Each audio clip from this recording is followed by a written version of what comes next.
Hello, everybody. We are live. This is Yissilmissil Productions channel. My name is Steven Yissel. Great to have you here today. And we have a special guest. And yeah, give me one second. We have a special guest here today. This is a mentor of mine. Um, I've known this man for many years. He's had a big influence on my career and the trajectory that I went down to get to where I am today. And yeah, so we're gonna invite him in. This is Jim Wunderlich. He is a broadcaster and educator, and let's invite him in here right now.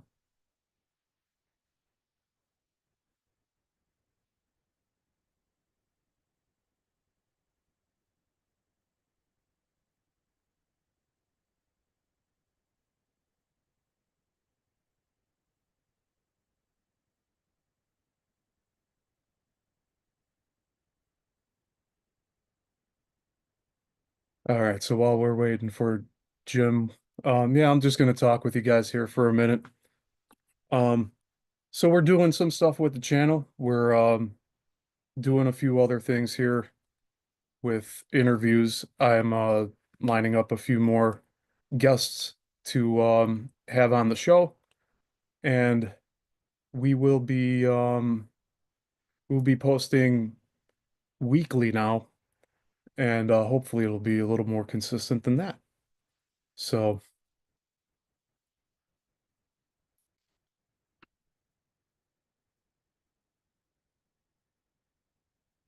all right, it seems like he's having a bit of a problem. No worries though. See, this happens. It's video production. It happens. No worries.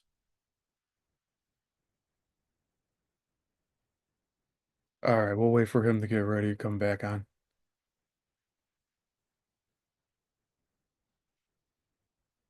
So how y'all doing out there today?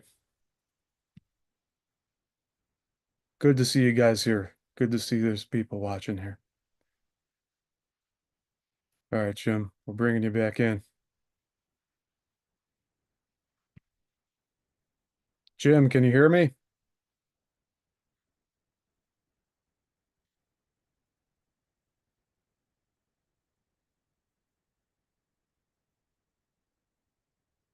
It's all good.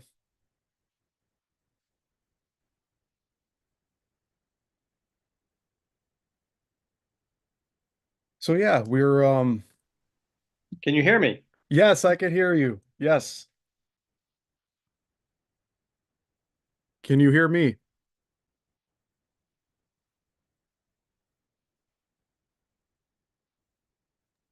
Can you hear me? Yes, I can hear you. Perfect. You cannot see me yet, though, for some reason. Now let me get It's this going. It's an epic reveal. Here we are. Yes. Excellent. Oh man. It's been such a long time since I've heard that laugh and seen that smile. Wow. Good How's to it see you, going, man. Jim? It's going well. How are you doing? Oh, I'm doing well. I'm hanging in here, you know. I'm still here. So if both of us are still here, this is amazing. It's great. It's good. Good to see you. I'm glad that the Zoom is working. And yeah, I use Zoom actually quite frequently. Just was on it this morning with another group. So anyway, it works now, and that's great. So, Excellent. Yeah, so I did a short introduction for you here, but I'll go over what's on your website here for word of mouth. So Jim Wunderlich has enjoyed dual careers as a broadcaster and educator. He received his MS in education from Northern Illinois University and his bachelor's associate from Carroll College with a degree in sociology and minors in English, religion, and speech communication. And I know you did the oral communications class, which I think I had Kleinfeld for that class, but well, I had you for broadcasting, so we'll be getting into that a little more. But Roger it Klein also, was a great man, good man. yes, he brought me into the theater realm. He Well, got me that on live stage. Man, that and you were was fantastic on stage. You were thank you. fantastic. Yeah, it was challenging. It made me just grow as an individual, and I got to see the other side with actors and how you need to respond to the rest of the crew. Oh So that yeah, yeah. I got a really good perspective from Kleinfeld and Karen Hall. So that was nice. But yeah, I'll finish introducing you here, Gene. Uh, The having introduction might take 20 minutes if I keep interrupting you. So, Oh no, it's all good. It's all good. So yeah, having worked at radio stations in the Milwaukee, Madison, and Rockford markets, he has extensive experience in a variety of formats, including news, talk radio, top 40 hits, big band, country, and easy listening. In addition to working in radio, Jim has taught a variety of courses at the secondary level for more than 30 years. He spent more than 25 years at Maine East High School, where I attended, teaching radio, TV, film, and oral communication to students representing more than 50 nationalities. And yeah, and our theater building has all of the nationality or the national flags just flanked on both sides of the place. It's really beautiful. And it's a then United Nations. yeah, it truly is. And so, to wrap up your introduction here, upon retiring in 2012, Jim has had the privilege to host Word of Mouth, a live weekly interview program on WRLR FM. And what days and times is that usually on, if people want to catch you on that? Well, to tell you the truth, I'm actually on now instead of the every week, I'm on every other week. And so it's on the first and third Thursday of the month, 11 a.m. to noon. And it's a 1 hour interview show where I'll interview somebody for 1 hour. And they can be from all walks of life. Everybody from a Navy SEAL to a rock star. Last week it was a comedian. And then we talk about their career and actually, the obstacles that they had getting to the point that they're at. So it's been really enjoyable. Yeah, I talked to one really interesting one was the youngest female to ever climb Mount Everest, Oh, and wow. so it kind of is all just all things, just about every kind of topic you can imagine. Coming up next, just a little plug. A week from Thursday will be historian Jim Gibbons, and it's going to be about the Three Stooges. Nice. But it goes from the serious to the sublime, and so obviously the Three Stooges is going to be just kind of a fun topic. Oh, yeah, classic TV show. Yes, yes, My yes. uncle Frankie was a huge fan of him, of the three of them. I remember when I used to visit him in Michigan. He had the VHS tapes of Three Stooges for me to play in a little media room, so that was kind of fun. I like those memories with him. Well, growing up, they were actually kind of taboo because they were so violent. And Yeah. as little kids, your parents didn't want you watching the Three Stooges. They were afraid you'd imitate them. Like you'd go up to somebody's armpit hair and tear it out, you know? You just can't do that. Well, it's like me wanting to power bomb my like uncle when I was watching wrestling when I was growing up, you know. It's like don't Yeah, break the right. bed. Don't break the bed. Exactly. Exactly. And the pillows were good to use too, Oh, absolutely. instead of Absolutely. bodies. So that helped a lot. Nobody got injured that way. But no, that's cool. I'm glad you're having a bunch of guests on your show, that it's still going strong. I remember Still when you fun. first started it, it was I mean I thought it was like, wow, you're still at it, you're still kicking, you're still doing it Yeah, after. I think we finished our, let's see, this would be, I think I started back in 2013, so we are 11 years now. And yeah, it's really just, it's fun. And, we've had some real serious shows as well. So it just kind of runs the gamut. And been lucky to have a lot of variety of guests. So, and we Very have a cool. new station too, it's brand new facilities at WRLR, just gorgeous. You could have up to 8 guests if you wanted to have very easily. It's just a state-of-the-art studio too. So it's Nice. So been, there's a lot of space there for you to have your guests in the yeah, same room. it's really state-of-the-art. And we moved a couple of different times in those 13 years. But this final time we've got a standalone building. It's very nice. What city is it located in? We're in Round Lake. We're in Round Round Lake. Lake. Yeah, Round Lake. Awesome. Yeah, no, it's great to have you here. Like Good to see you. Good to see you. it's like it's a reunion of old friends. That's how I view this. Absolutely, absolutely. Even though I've learned a lot from you in your classes, and you did push me to my limits in a good way, in a good way. You challenged me. You saw more in me, and I think you can say that for everybody that's come through your class, everyone that's been graced by your presence. A, a few people I still talk to from my class, my graduating class, Imran Khan. Oh Uh, yeah, sure. It's he's great constantly guy. being like, "Oh man, like we gotta get back together. We got to do this and that." So like it's really cool. Like your influence continues to this day. So I Well, just I want tell to you what, remind you that. I still remember students' projects. If I hear a particular song, or I see, just I might see even a kernel of popcorn or something, and it'll remind me of a project that a student did. And obviously, Steve, your projects were always very creative and top notch. You always kind of would like to bend the boundary, kind of go a little bit over the edge, and it was always just really fun. Whether it was even the radio too at the beginning until we got into the video as well. So yeah, remember your stuff very well, and here you are still doing videos, so it's good to see. What have you been up to though? I know you're interviewing me, but we haven't touched base. What have you been up to? So yeah, I've been filming. I've been doing a lot of the gigging for filming. So musicians and weddings, that's like my bread and butter. And I was doing live streaming on location during COVID because all the venues shut down. Oh my. And so it was just you had to adapt to it. And like I was out in Grays Lake doing that. So it was all just learn as you go type of thing.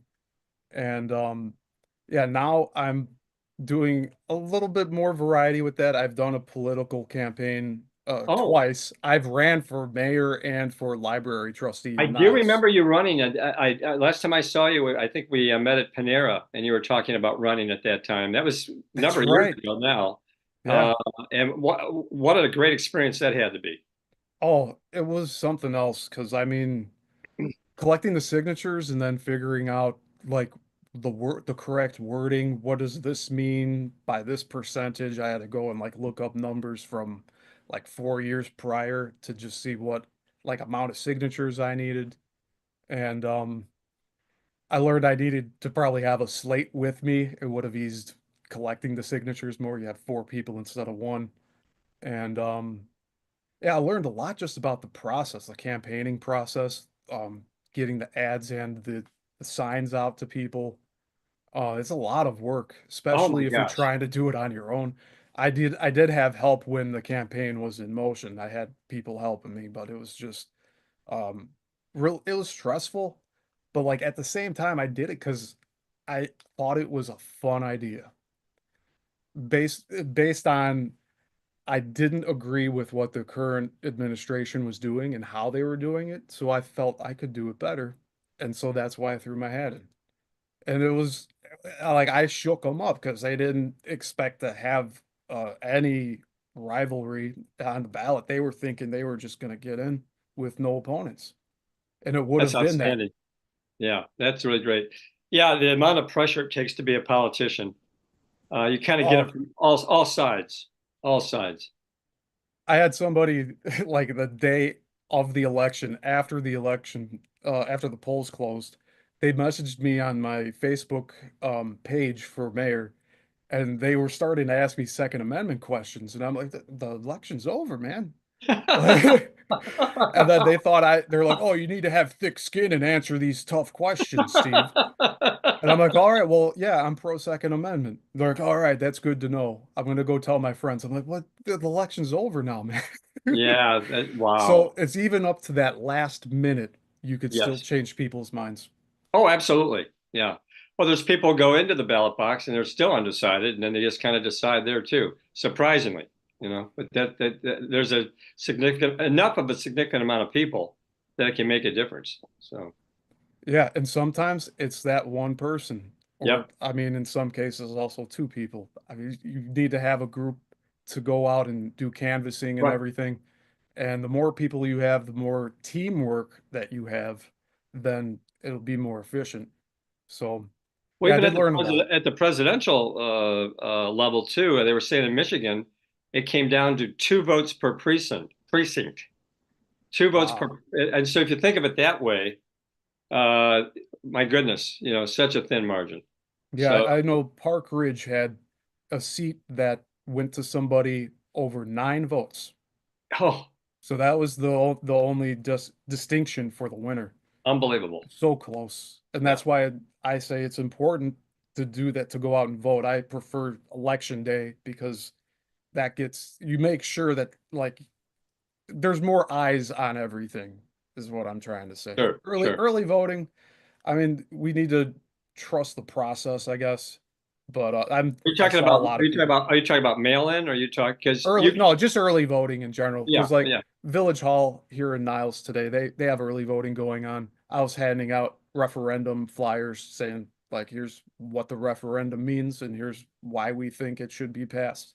So there's people that are really happy to get the cards. Some of them gave them back to me after they voted, and they're like, thank you very much for telling," because they didn't know what was going on. sure, sure, So sure. it's all about like informing the public and helping them make a decision for themselves. So, Right. And those referendums, the propositions can be very wordy and can mhm. be kind of confusing. And then you're kind of like, oh, yes, no. Well, it can be, we have one here in Lake County for the Forest Preserve District, and I think it's pretty plain, which I think is good because but a lot of times it can be very verbose and you have no clue as to what it really is, where it's a little ambivalent as to what it is. So, but it's good that you're out there helping people sift through all that.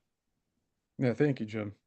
I actually was going to sit out this one, but because I heard that nobody else was helping, I jumped back in and helped out. Good for you. Good for you. So Good for you. I do want to change subject now. Absolutely. Um, when did you get into radio? What got you into it? And like, what was your first like opportunity that you took that got you in there? Well, I've always been fascinated by radio from the time I was like 10 years old. And maybe even before that, when I was living in Canton, Ohio, and we had a little radio receiver, and I could get 50,000 watt WLS stick Biondi with the top 40 hits. My sister was 16, I was 8 years old. And I thought, how magical. That guy's in Chicago. I'm hundreds of miles away. And here he is. And there was something about it that just triggered me. And so from the time I was a kid, I was just fascinated with radio broadcasting. Now, when did I actually have a chance to get into radio? I was very fortunate. Our high school, Glenbard West High School in Glen Ellen, we then moved from Ohio to Glen Ellen, Illinois. Glenbard West had its own FM radio station, which actually didn't come about until my senior year of high school. And that was in 1969, 1970. And what was interesting too, there'd been a lot of hype that was when I was a freshman, we're going to have this radio station, but it took that many years to get the frequency. So that was a big deal, WGHS, and did some sports broadcasting on there that I enjoyed, and then had my own little 10-minute interview show where I would interview mostly athletes. I was an athlete when I was in high school, so it was easy. It was easy to talk that talk, and so it was just a really fun thing. So that's where I really started to get into it. And then when I went to a small college, Carroll College, which has since grown since I've been there, and it's now Carroll University.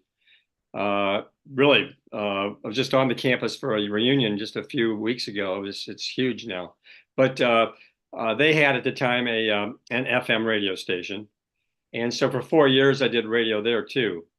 And didn't really make the move. Decide, as a career back then, radio was different back then. It was hard business to get into. For if you figure at every radio station, you had maybe six announcers. And for those six announcers, you had literally 1,000 people trying to get the job because radio was so popular back then. And if you got to a bigger market, say into Chicago, New York, or LA, it was big money too. Not to mention the notoriety you would have as well. And Milwaukee was a pretty good sized market at that time too. So, that was always sort of the goal. But at the same token, you're thinking, well, is this really a secure business? Do you want to go into this? And so I did make the leap into it. After I graduated, I went to graduate school in radio, TV, film at Bowling Green State University, and was debating whether or not to go into radio. Also thinking of TV and film as well. And I was taking this class called the History of Broadcasting, which with a pretty well-known professor who had written a bunch of books. And talking to him, I don't know, after class in his office, he said, "So what do you want to do?" I said, "Well, I guess I really want to be on the radio." He said, "What the hell are you doing in grad school? Get out there and do it." So I left grad school and then later on finished up, down the line. And that's why I decided to make the jump into radio. Made some tapes. And back in those times, you would make these little reel-to-reel tapes. So they were kind of costly. You'd have to go buy these like 5-minute reel-to-reel tapes. And then you would send those out. And those would be like audition tapes, or what they call air checks. And you send out a resume and a letter to a radio station.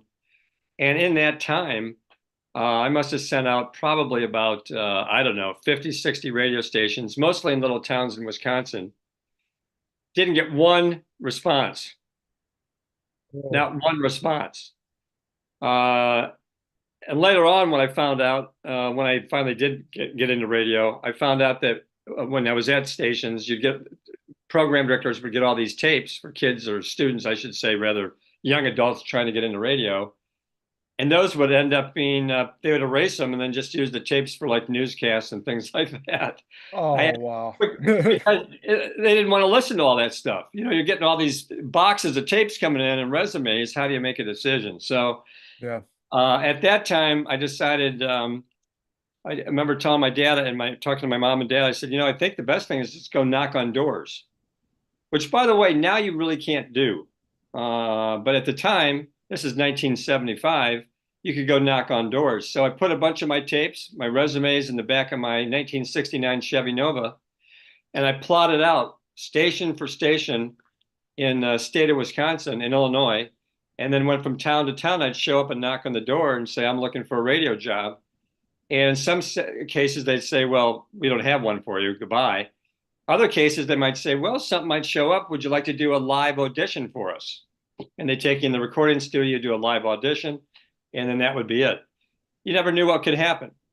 So while I was on that trip, I was gone for almost 3 or 4 weeks, going from station to station and crashing on buddies who lived in college at dorm rooms or wherever I could find a place, sleeping in my car.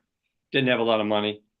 And got a call from 1490 radio in Beloit, WGEZ Top 40. And they said, hey, we got an opening for Saturday night only. Would you like to take the job? Now, back then we didn't have cell phones. So how did I get that information? Well, every couple of days I'd call my parents. I had given my parents their home phone, which is the old rotary phone. And so I would call them from time to time from a phone booth and ask them, has there been any information? I remember my dad saying, yes, you got this call from WGZ somewhere in Beloit. This guy wants you. I said, when did he call? Oh, 2 days ago. So, I called him. So it wasn't like now where I could just, I was just texting you about I'm having issues with Yeah. Zoom. Everything was kind of delayed. So I drove down there and I started work there doing top 40 on the weekends. That was my first professional job, getting paid $2.50 an hour. Wow. But during that time, like what would like a normal like taking a gas cost? Like, That was as low as it goes. I mean, you probably could have done better working at McDonald's, but it was show business. Had my foot in the door. And then after that, somebody heard me from another station in Rockford and said, we have an opening from midnight to 6 in the morning, 6 days a week, the graveyard shift. Would you like it? And I was like, full time. And that was going to be $100 a week for 6 days a week, 1 week off a year. Would you like that job? So then I did that. I worked there too. And so nice. I was at WRWC, and that was more easy listening than top 40. And that was really a learning experience for me there because now I was working, every day. Also, when I got off the air, I was also in charge of writing the morning news. So I had to do all the, go to the police station and stuff in Beloit, Rockford, all the different towns around there. It was more than a 8-hour job. I mean, I'd sometimes get off at noon, catch a few hours, then you're back at work at midnight again. So it was a kind of a crazy life, but I had my foot in the door and I was in radio and I was in the Rockford market. So it was pretty, things were starting to move along. You said it was 1976, This would be 1975. So 75. I was only at WGEZ for a couple months until I got that job at WRWC in Rockford. Nice. Yeah, Like the physical media situation at the time, were you using vinyl or did all cassettes get vinyl, introduced? All all vinyl. vinyl. Okay. And I can still remember at that easy listening station, you'd take out the album and then on certain cuts, they would have like these little plastic, how do I want to put it, stamps on it on the track itself so you couldn't play it. Because this was easy listening and they thought that might be too edgy. Oh, wow. And So they censored the record in pretty a much, sense. you'd have that a song there that you're thinking, well, this would be you see the album cover. Oh, this got because I got to select my own music, which by the way is real rare at a lot of radio stations. So I got to select my a lot of stations you're having to read the liners that they say. But anyway, I remember getting out there looking at go, oh, this will be a good song. You go out and go, oh hell, he's censored that one, and yeah, that could be kind of frustrating. Also, working the graveyard shift, you get some pretty strange listeners. I was big with the two prisons that were in the area. Prisoners, inmates who were up late. Well, that's something I wouldn't have thought about. But hey, yeah, they have to do something. Listen to radio. Why not? Right. So they didn't have a TV. They had a transistor radio. So I actually got some fan mail from the inmates. Uh, That's awesome, man.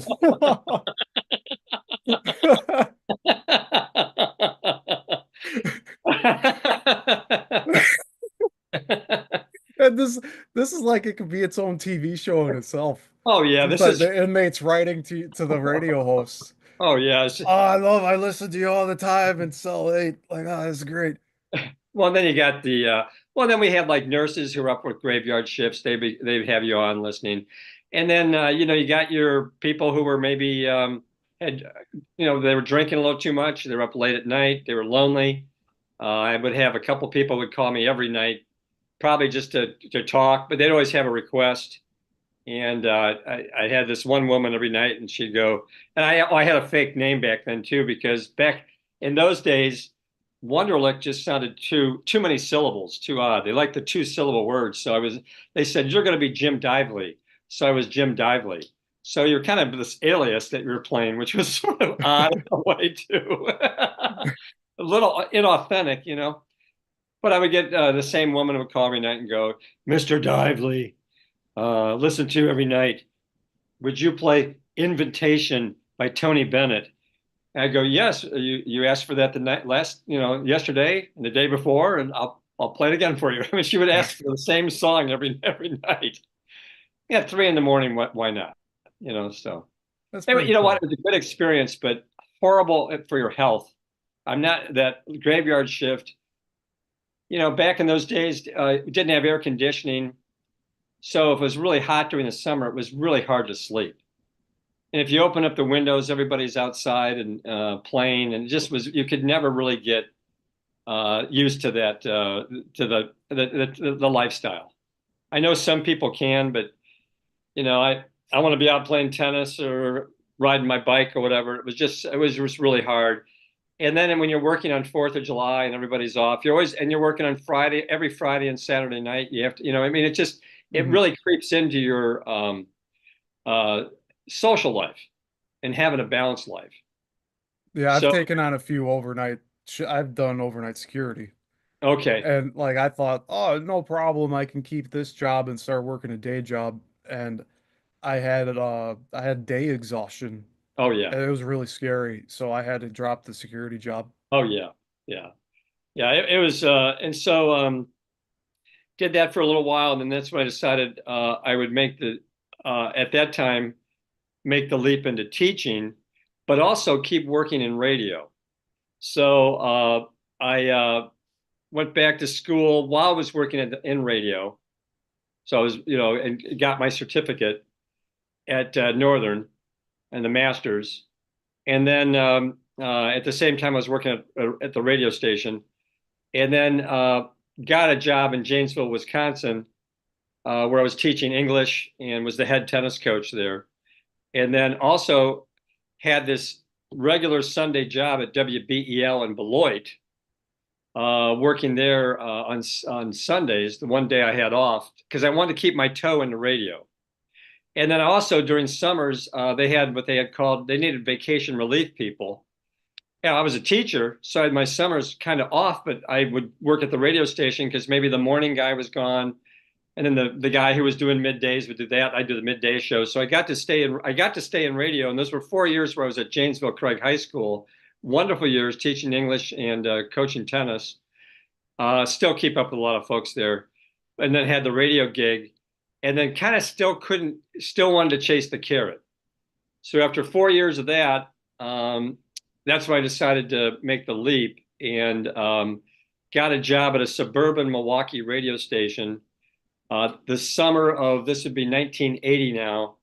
And so resigned from Janesville Craig as a teacher there, and then went back into radio again. And then was at that suburban station for a few months. I was doing the morning show. It was good. It was a fun show because I had a newscaster who, in his off hours, was a comedian. So we really kind of had a lot of fun back and forth. Pete Christensen even had a couple comedy albums out, but then he was a newscaster. So he had these kind of dual personalities. And that was a really great job because I got to interview a lot of people, whether, the governor of Wisconsin and some other when Milwaukee would have like a musician come in who was pretty well known, you get to interview them. And so I was doing this morning show, having a lot of fun. And then I got a job at a much bigger radio station in Milwaukee and worked there. And that's where I had that big band show and that was good money too. And then, the radio career was there for a couple of years. So, What made you decide to get into teaching? I think part of it, radio can be kind of lonely if you don't have a shift during the day.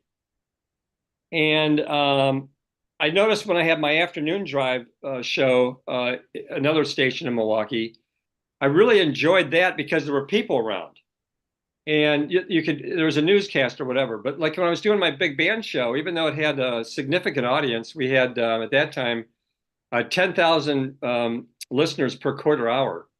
So you really had a lot of, and you had phone calls and stuff like that.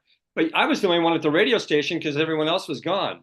Sales was gone, news was gone. Everybody's pretty much gone. The people that kind of traffic all those different areas in radio, they were gone. So it was kind of even though you had these people listening and you had phone calls, you weren't really talking. I missed that whole social interaction. Yeah. And I think with teaching, you get that rush of having that captive audience in front of you who have to listen to your jokes. Even if they want to roll their eyes, they have to listen to you. Yeah. They can't get it out. The door's locked. You are stuck. I got you for 47 minutes. Oh, people start getting ruffled a few minutes before the bell. I'm like, no, you're hostage. You're captive, man. You can't go anywhere. You got to still listen to this dribble that's coming out of my mouth. So, these pearls of wisdom. Yeah, I mean, I love, and it's, high school students are pretty fun, to say the least. I mean, there's a lot of, there's a lot of wisecracks back and forth too. I mean, it just always was just kept you on your toes. It's just, you're making all these decisions one after another in a short amount of time, and hopefully you make the right decision and you don't hurt a student in any way. And when a student succeeds, you feel that feel good about it. I mean, it's a great job. I mean, and then when I got the gig at Maine East, that was like the perfect job, teaching radio, TV, and film. I still had one foot in the broadcasting industry, so to speak, and then teaching what I love. And it was just, those years at Maine East are a joy. I mean, and then to have students who elect to take the class for the most part, And so they enjoyed being there. It was just, it's just a real fun job. So that's a real long answer, but I think it's just kind of the stimulation, the fun, the buzz, and then that intellectual academic aspect too, where you're kind of having to keep on your toes, and particularly if you have a discussion and when the students are kind of taking hold of the discussion, it's kind of a magical time, really is. Excellent. Yeah, what year did you start at Maine East? So I started there in '85 and was there until 2012. So that's a big chunk of my life, 27 years. And the relationships you get with students and staff. Some of my dearest friends are teachers from Maine East. Yeah, I just went on a bike ride with two of them on Friday, who have since retired. Mr. Granzik and Mr. Kessler, better known as Steve and Chuck to me. Oh And yeah. yeah, so and I don't know if you remember Mr. Sentato, Tomas Sentato, or Mr. Hessert, Dave Hessert. Yeah, so Yep. all these relationships you keep, and they're very precious. And yeah, and then really just students who you stay in touch with, like yourself. And so it's a very, very rewarding job. Not to say that broadcasting and radio wasn't. I value those years very much. But and what's interesting, I had all these different jobs, a lot of different radio stations, which we didn't get into because I don't want to bore people. But I was at a lot of different radio stations, Q106 in Madison, WKDC in Elmhurst. I mean, go on and on. But I think that the fact that I was there for 27 years, up until then, I was kind of all over the place. Yeah, it gave And you stability there. Yeah. yeah, and then when I got to Maine East, I think I was like 32, 33, something like that. And I really thought, oh, I'll do this for a couple of years. And, I was like, wait a minute, it doesn't really get any better than this. This is pretty darn cool job. And there aren't many jobs like this, teaching radio, TV, film, having your own radio station, having your own TV station, having a film laboratory. I mean, my goodness, it was like a college atmosphere. And then and then all the alumni that would, continue to come back and visit. It was just a real, it doesn't get any better, really. And then, our fine arts department was full of just great personalities and people that I just really enjoyed being with. So. Have you visited the new remodeled I East or have not not yet? gone to the new remodel, and I was just on the phone actually with the guy who succeeded me, Phil Ash, who I keep in touch with, Yeah. who's doing a great job there. And he said, I just talked to him a couple of weeks ago. He said, "You got to get." I don't know what my problem's been, and also Tomas and Hesser, but he says, "You got to come back. Give me a call anytime." So I am planning on going back in November. I'm anxious to see the new facilities. Have you seen them? I have not. I've only seen pictures. I kind Well, of I've don't seen want to pictures. I've step in seen there. pictures. Yeah, I've seen pictures, but I want to see it. Yeah, So I'm going to explain to our audience here. So like the high sure. school had this the high school's like five different buildings, but like in the middle was called Center Court. And it was like a second level fine arts department. So you had photography, you had radio and TV broadcasting, you had the art classes, and then you had, I think, a staff room in this square building that was connecting to the main building that wraps around that you see in the front. Right. And the remodel went and took out the entire broadcasting area. That entire center court's now like a lounge that's like 2 stories tall and has stairs. And like just everything that remember from attending, I think is no longer there. And that's part of There why is I a haven't gone. there's a speck of dust of me there though, I think. Does it have like like a museum with the like here, okay, here goes the rope. You can go see the man, like I don't know if they kept anything from that old building, but I don't I'm know because we glad. had all those plaques from people like Yeah, yourself who had won all these awards. We had that in that little lounge area we had by the radio station. I mean, it was a really nice setup. Let's face the facts. I mean, it yes, was that just was excellent. I mean, I I had my like own that. classroom, I had my own office. Then you had your own classroom in the TV station. You had this big TV studio, everything connected. I mean, it was a little, I called it my little fiefdom. I mean, it was just really something else. And, but I always wondered, did they keep all those plaques that the kids had won first place here and all that? I think they did keep them. I don't know if all of them, but Yeah. they had to have. It was such a centerpiece of I that don't know though. department. They could maybe be down in the basement in a box somewhere now. I don't know. If we're lucky. Yeah, right. When you were leaving or like getting planning to retire, I know I had visited prior to that, and I walked in on a day when you were sorting out a bunch of the studio tapes from all of the classes, and you were trying to condense down the collection that was there. I think you were keeping all the highlights, the ones that made it to the monthly Magazine reels, show. the Yeah. magazine. Yeah, yeah. Yeah. And yeah, how was that downsizing that whole Oh, collection for you? How oh long my did that God. take? Well, that actually, I was there a long after I retired. I was like I walked out the door that day. I mean, I was there another couple of days to a week. Retirement really didn't start until about a week after that because I was just trying to sort all that stuff out. You know, we were able to save and catalog a lot of those three-quarter inch tapes, surprisingly, That's and great. VHS tapes. They're all, well, they used to be in C203, but I don't think C203 exists anymore. For our viewers, that was like the classroom for the radio. We had the microphones and everything, and the outer perimeter of the entire classroom had these like wooden cupboards that were really deep, and that's where all of these videotapes were in, right? At Excellent least most of discussion, them. by the way. And but you're right. And all these tapes were in there. I mean, literally, I think we went up to about 800 tapes, maybe a little more than that. I think actually we were in the thousands at that time because we started in '85. So I'm sure it was, 1,400 tapes or something, three-quarter inch VHS tapes because a lot of stuff back then was still analog. And yeah, I don't know what happened to all that. I mean, you're going back. Also, there were V shows there and things like that, musicals. But and then a lot of tapes of we had shows. You know, you had Chalk Talk back then, News Brief. There was Metalheads, a lot. You know, who by the way, Def Leppard appeared on, if you can believe that. But No way. they weren't big back then. They weren't big. What Um, year? What year did they? oh God, 85, 86, like back and then.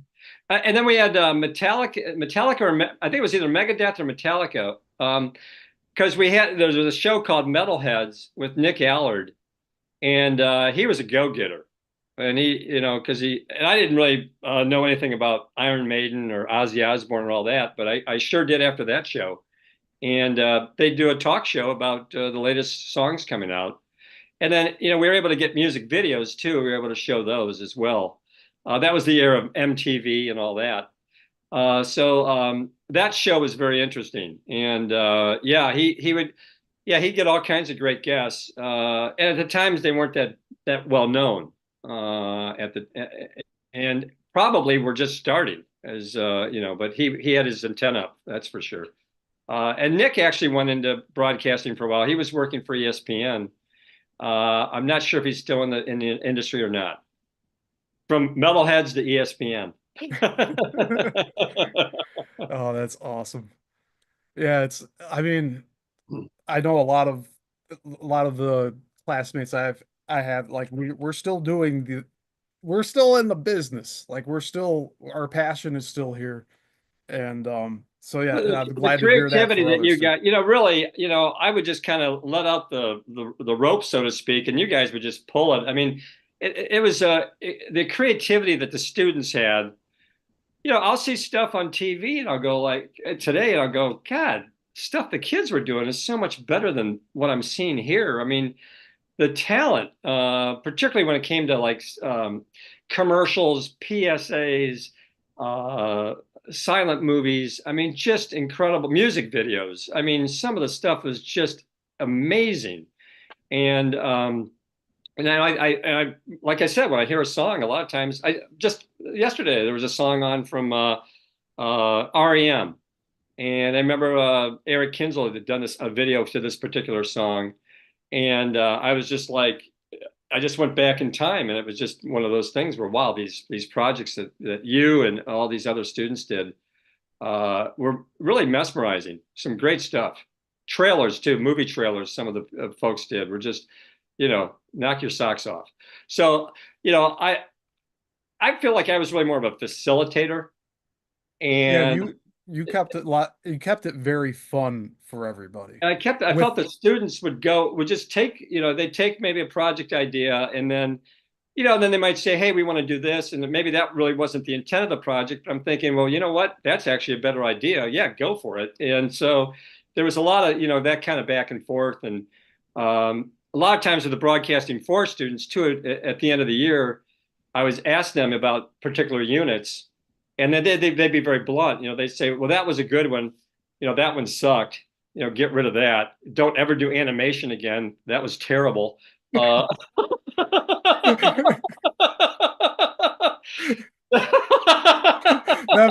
okay, that makes me think of the puppet project. But you were not like serious about that. You were not trying to like tell this guy in that project like you were not sincere about it, but you're like, this is one of the worst scripts I've ever read. Don't try to do this again. Get out of my like, oh, and then you laughed afterward like this. It was just like, man, brutal teacher. But no, it was cool. Just seeing that duality for a brief second. It's like, oh man, like we're so thankful to have you as a teacher. Well, I Oh, had so much fun. And, also I had a department chairman who kind of would let you, there's other department chairmen who might box you in. And we had the freedom, and that was just, I thank Dave Jeffers and Ed Eubanks. I mean, they were all, and they would come in a lot too. Their office was so close by. So, a lot of times teachers, the department chairman comes in like once or twice a year just to do this big observation. Whereas Dave and Ed, Mr. Jeffers, and also Mr. Eubanks to the students, they would come in. They may even say that morning, "Hey, what's going on broadcasting day? I have a few minutes. I might just come in." I said, "Oh, we're doing such and such. Oh, we're doing puppets." yeah. Or, it could be something. Well, we're doing a video demonstration. These guys are bringing a lobster, and they're going to make a lobster kind of strike a pose. And what, so they were in and out all the time, and then they'd walk in and go, "What the hell's going on in here?" But the students were just so, they just had a lot of fun, and also, it wasn't like you could do video on your phone back in the day. We were the only inn in town. We Yeah, had, if you go back to 85 and all the way up to maybe 2000 or so, if you were going to do television, you really had to come through our door. If you were going to edit, you had to come through our door. Now people can do it on their phone. because Uh, you had that access to the TV stations and the radio stations through the high school at Van East, and exactly. I people mean, were able to use that as opposed to like a major station. That's the only thing that else was available, well, right? yeah, and you really kids couldn't do it at home. They didn't have the access. Cameras are too expensive. We had them, and then we had a channel. Whether it was channel 82 at one point or another channel, channels would change on Comcast and TCI. But that was a big deal too. And then if you could get your program out, your show out there, we had that one spot, 11 a.m. to noon, that was shown. Let's see, we had bicycle tapes over to where was it? Sorry, Steve, I'm going back in time now, but over by Old Orchard, where the Comcast building was, and that went out to about 17 different communities. And I can remember this was back in the day, but students would say they'd be walking down, and maybe they were in a particular video or something, and they'd get recognized because somebody saw them on television. So we had, they had that outlet too. So you were creating, but then you had the opportunity that would be visible to the patrons and community that was available. So it was a great. My timing was good. It was really kind of a golden era for that. It really was. The Comcast building. Can you talk more about that? Because I The don't think I. Comcast. Yeah, You mean you're talking about the? you were talking about the area with the Oh, okay. So Comcast building. I'm not familiar. well, originally we had our own channel. We had channel 82, and then we had a channel in Niles, and then ultimately we found out we could get more a wider audience if we would bicycle tapes, that's a term meaning take the tape over to Comcast directly, drop it off, and you would do that, and I would take whether it be a magazine show, V show, or whatever, and then that would be broadcast to a wide variety of communities, and that worked out really well. So there was that opportunity. And Comcast, and I actually back then I don't know if it was called Comcast to tell you the truth, Steve. I think Yeah. it could have been TCI and CableNet. Those changed. I think by the time I left, it was Comcast. But you went through a lot of There were, different we cable had, services.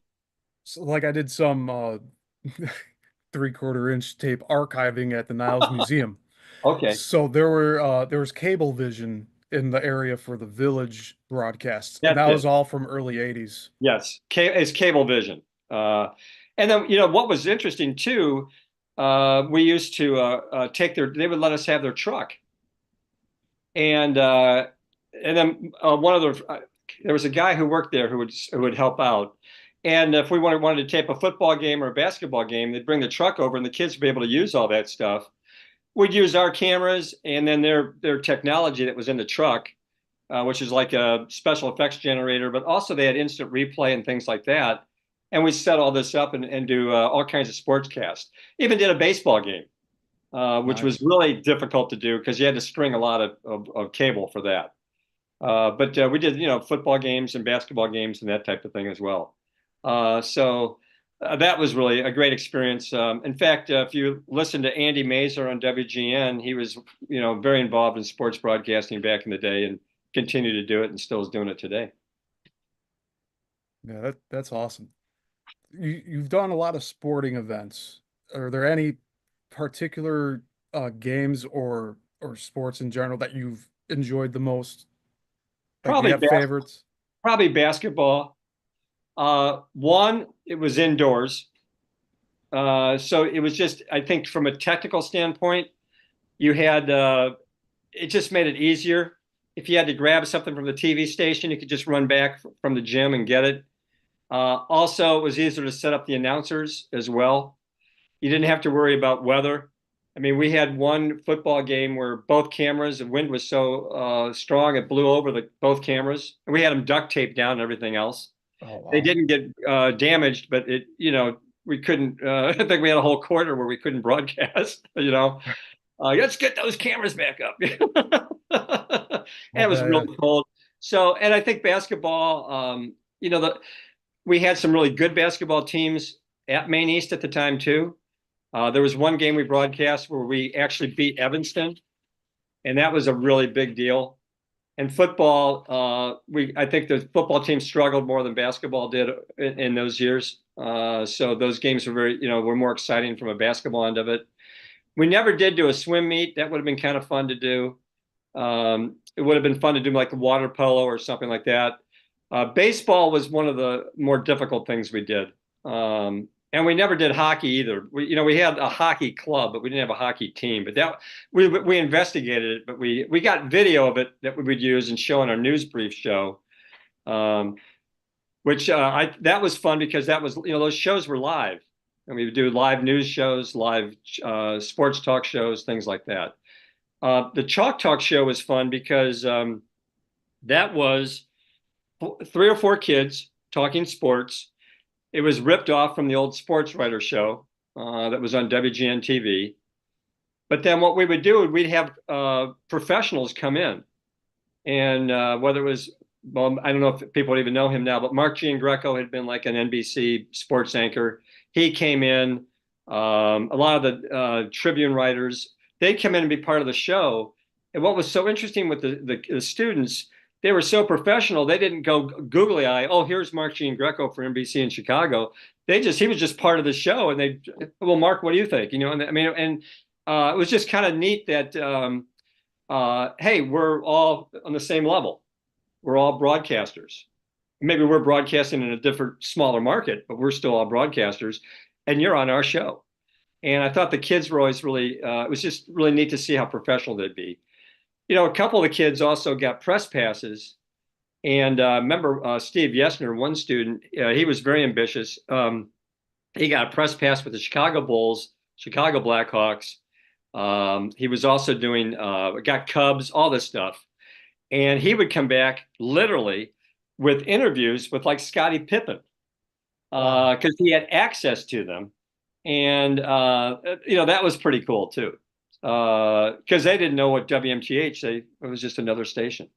So I think the kids took advantage of the facility, what it had to offer. I think they looked at it as a privilege and just really maxed out on it as much as they could. And is it true that Maine WMTH for Maine East High School is the oldest and continuously running radio station In the in for, the in the U.S. in the United States, and you would think maybe that could be global. I don't know. Maybe there's one in Lebanon or something, but I don't but so know. we can say the longest running in the nation. Yes. Yep. Amazing. Yeah. And it's Continually. still, yeah, So and it's still broadcasting to this day. yeah. Yeah. So I believe it started in either 57 or 59. I have to look at the back of my T-shirt. Because one year we were celebrating the 50th, I think it was. And so I had T-shirts made up, and all the kids had to wear them. I still have a couple of those upstairs. I got to dust them off and check the back. But I think it was 57, if I'm not mistaken. So it's a long time. Harrison Ford had been on was on the staff. So was Hillary Clinton. There's Rich Coase was Yep. on too as well. Yep. Then they all attended Maine East High School as Yeah, well for people watching here. Yeah, Swangoli, Swangoli. Yeah. yeah, and he actually he visited recently too. I know I think he took the last tour that they had of everything. They have this group on Facebook where they let us know if they're going to be having a group tour every now and Oh, then. okay. But yeah, He it's kind comes of cool. back frequently. Costa, actually, a huge article on him in yesterday's Chicago Tribune. Huge. Whole I'll have to section. check that out. Yeah, he's been going forever. Yeah, Maine East grad. Yeah, we have that wall by the theater building, just on the Yes, outside, showing all of our past alumni that have gotten, I guess, to the top of the media pool, right? right. Oh yeah, oh yeah. Yeah, you like to hammer that. Here's here's like the t dozen people that like everybody knows, right? It's a small sample. Yeah, yeah. But actually, there are a lot of people in the business who maybe they're not like an anchor man or something like that, but they're doing behind the scenes stuff, and maybe they're a film editor for Walt Disney, or they're working for NBC out in Los Angeles. I mean, there are a lot of people who are doing behind the scenes stuff. Yeah, and those, I mean, those are some of the most important jobs too. I think one student who said it well to me, though, I really thought it was neat. He's like a big mucky muck in this Fortune 500 company, and he's an attorney. And I had him for 4 years. He'd come back to visit, and he had said the thing he learned from broadcasting: problem solution. Got a problem here because there's so many problems when you're making a movie or a film. I Hmm. mean, it's just you are juggling a lot. And problem, how am I going to solve it? Oh my, the guy that I casted to do this all of a sudden is sick. Now what do we do? Or I don't have power over here, but I have to shoot this shot. Or I thought it was going to rain now. I was going to have that rain shot. Now I don't have it. Maybe I can get a hose and I can put it on the front of the windshield. And it'll look like they can talk in the car to look like rain's coming down there. You start to kind of think out of the box, that kind of problem solution. When Yeah, things they don't go according to plan. And then now you have to kind of figure out how am I, as a director or whatever, how am I going to weave around this? I used that myself. And yeah, on my 2012 production of The Man, we had a bar scene. So we used a real bar as location A, but we had a backup location, my home basement, that has a built-in bar and everything. Perfect. So we had the backup, and then when we got to the bar, there was a disgruntled employee, didn't want to lower the music in the bar. He raised it on me. Didn't like looked me in the eye and just turned the dial. Oh gosh. And then he was letting the the happy patrons wander over to our set and start talking to the actors. Ah, are you shooting a movie? And I'm looking at my crew like, oh no, we have to do something. So I got my assistant director to do the call of wrap and take everything to location B. And everybody on the crew and the cast thought that the second location was like miles ahead of the first one. It Isn't was that interesting? it was isolated. There were all of the problems we did have were solved, and everything was peaceful. And there was just that ambiance, and then everybody was in the zone after that. We were so distracted by everything going on, Sure, and it sure, was a big problem. sure, So. sure. But And that's then- one example. Like I've used that after leaving your teachings. So sure, it's sure. I been mean, how do I figure out a way around this? And I think I think broadcasting allows you to do that in so many levels. So yeah, and I do like that I took radio first, and I think that's the introductory classes, broadcasting one with radio, and then you go into TV broadcasting later on. I do like being introduced that way. Like I would do the same thing if I were to be teaching someone that because you yeah, get to figure out where your voice is at, and then you could work on your presentation later on with video. and then when you are in radio, you are kind of your own producer, director, sound effects man. The whole you're a Foley artist, you're everything. And yeah, the radio unit to me was always important. I think you did get a lot of the audio down and, like you're saying, vocal qualities and things like that, but also how to run a mixer. And audio is, you know, people never talk about audio, but if you don't do it right, you notice it. I Have you- still remember a quote from Robinson, St. Louis. You're Oh yeah. living in the red. You're living in the red.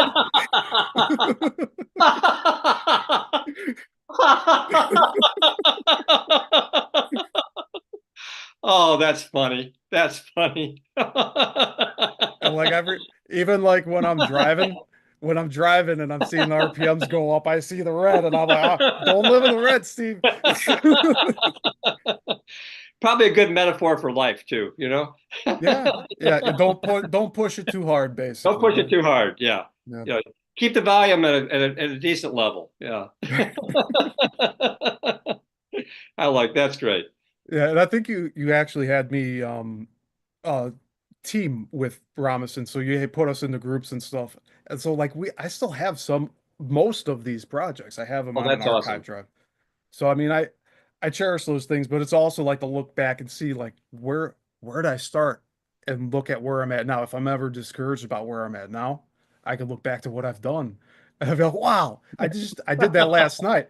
I forgot I filmed a women's lacrosse tournament, pee wee hockey, bantam football. I forgot about a lot of those things because I'm so invested in what I'm doing right now.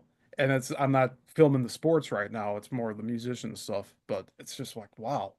Uh it's good inspiration. And like you gave us a solid foundation to build upon. So I want to thank you again for that as well.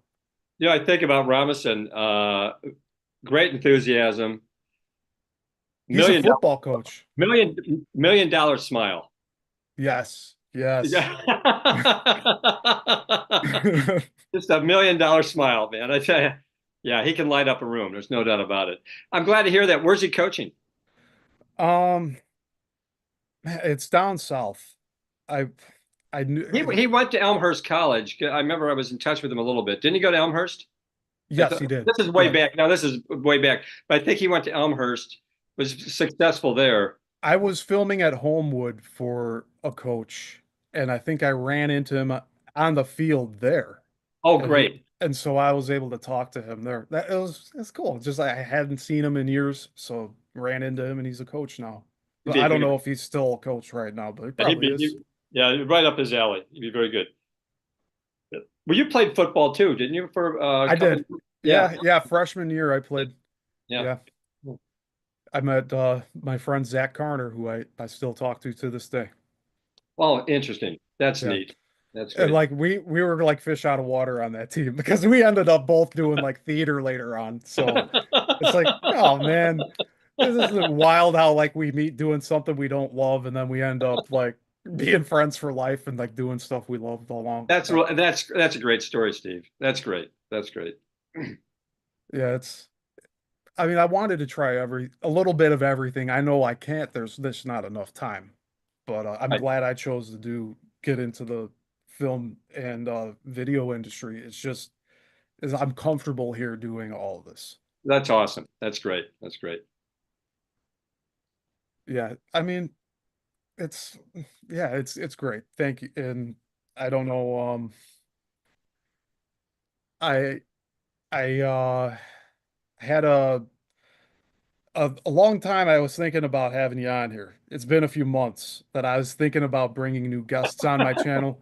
I've only had one guest for the past 2.5 years, Tom Althouse, and that that's finished. He's doing his own thing now. So I wanted to see who else I could bring on, and you were the first on my list.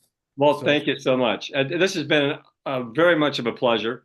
Speaking of football, my wife and I are going to head over and see our grandson. He's plays for the Cary football team, and they oh, have a nice. game over at Dundee Crown. So we're heading over there for his 4:30 game uh, after I get off here. So it'd be fun to see him, and I think he's going to make the move from football to possibly fine arts too. So we'll see. It's funny you mentioned that because we think this is his last game. So it's the fact that you mentioned that because I had mentioned Ann the other night. I said, well, maybe he'll end up, with something completely different, like theater or something like that. You just never know. So, Awesome. Well, Jim, it was great having you on here. so fun. You're always welcome to come back. Thank you. It's a pleasure having you. I love your infectious laugh. I can't get enough of it. But I know it's you. That is you. This is Jim Wunderlich. He is just a radiant ball of light and energy. So Steve, so nice to say, man. This has been a real pleasure going down memory lane and stuff I hadn't thought about before. It was fun to kind of reignite that in my brain. Really, really fun. We have to get together though. Panera, wherever, cup of yeah, coffee we got to get a bite to eat and a cup up of coffee. close. And I want to hear about your political career a little bit more too. That'd be fun. Yeah, part two was kind of interesting. The library stuff. I'll have to Yeah, talk to you about yeah, that. absolutely. Hey, this has been fun. Thank you so much, man.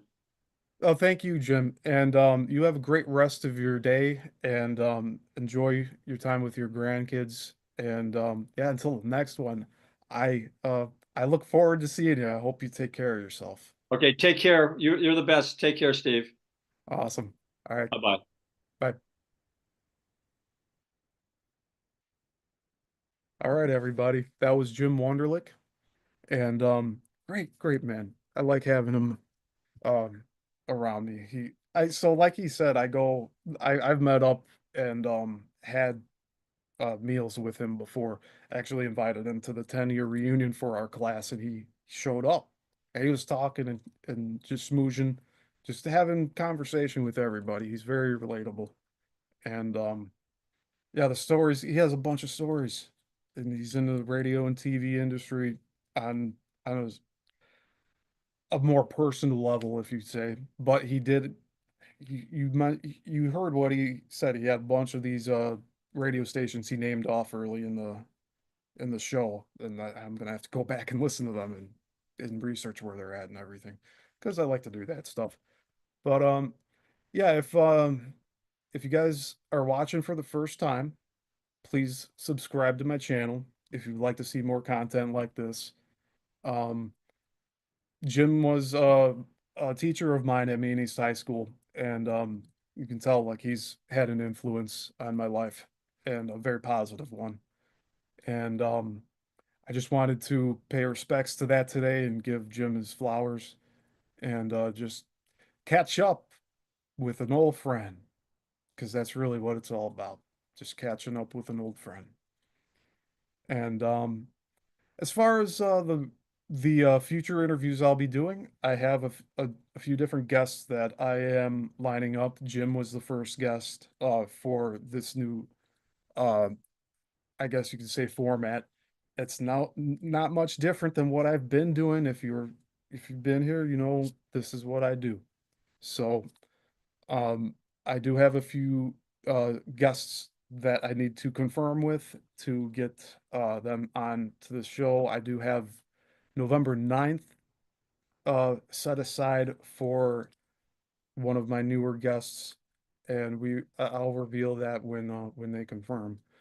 And yeah, so I should have at least two more guests coming on by the 9th, and three if you want to include Jeremy if he shows on Saturday. He expressed interest in joining me on the show, and he could have last Saturday too. I just didn't see it in time, so it's yeah, it's me. It's all me. I just don't see messages sometimes. Sorry, guys. I'm here though. You can see me here. And I'm not going away. Here I am. Yissilmissil Productions. If you haven't liked the video, please like it. And if you haven't subscribed to the channel, please subscribe. This is my main avenue to get my content out to the world. And Rumble is back up. BitChute is back up.